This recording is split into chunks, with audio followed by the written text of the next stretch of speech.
Scepticisme scientifique, le balado de la science et de la raison. Je suis votre hôte Jean-Michel Abrassard. Et aujourd'hui, il a neigé en Belgique cette semaine, donc vous avez droit à un peu de neige en arrière-fond. Je voulais vous parler, un épisode assez court sur les arts martiaux et les sports de combat. À chaque fois qu'on fait un épisode sur le Bullshido, donc la foutaise dans les arts martiaux, et on en a fait un certain nombre sur le podcast au cours des années, je reçois des questions, la même question arrive dans les commentaires, et donc je me pensais y répondre ici.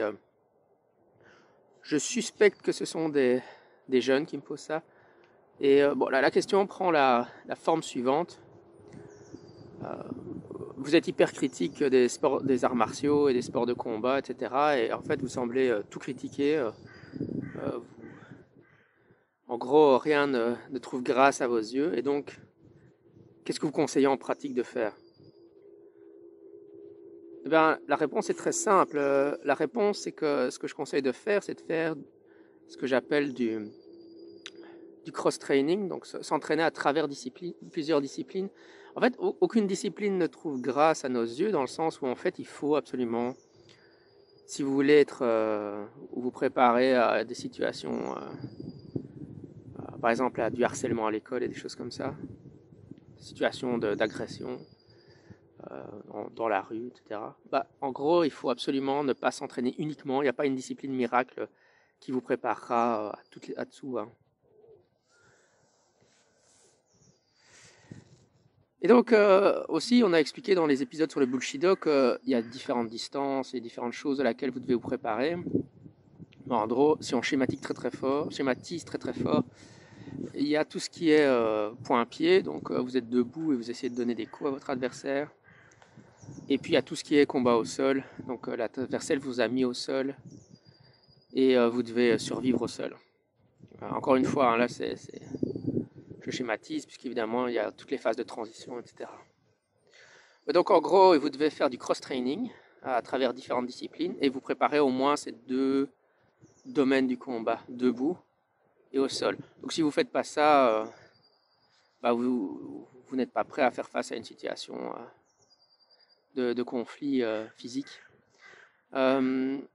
Aussi le fait de faire du cross-training, pourquoi c'est important? C'est parce qu'en fait, c'est très important de ne pas suivre qu'un seul professeur dans une perspective d'esprit critique. Surtout, ou de même de ne faire qu'une seule discipline. Donc, vous allez voir différents professeurs, mais dans la même discipline. Parce qu'évidemment, ils vont vous tenir le même son de cloche. Tandis que si vous allez voir, vous suivez l'enseignement de plusieurs professeurs dans plusieurs disciplines, vous allez avoir des points de vue différents sur l'efficacité de ce qu'on vous enseigne. Et donc, ça, c'est très important et c'est l'avantage du cross-training.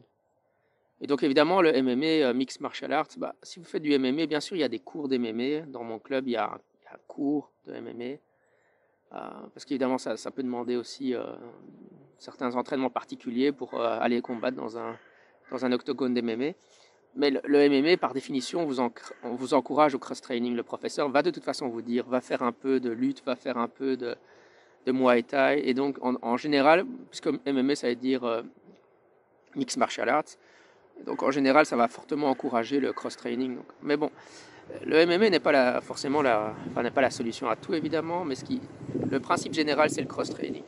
Et donc, par exemple, vous avez deux options. Je dirais, si vous êtes intéressé par les sports de combat, vous pouvez faire par exemple le Muay Thai ou le kickboxing pour l'aspect point-pied d'un côté, et puis après à côté, vous pouvez faire du jiu-jitsu brésilien ou de la lutte pour le combat au sol, par exemple.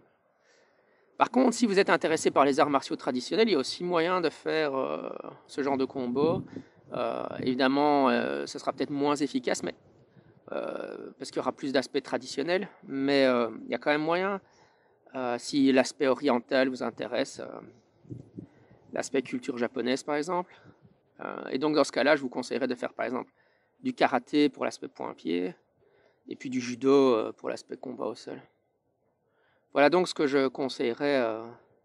Donc c'est pour ça quand on parle dans les épisodes sur le Bushido, je ne recommande pas de faire que le karaté, je ne recommande pas de faire que du judo, etc.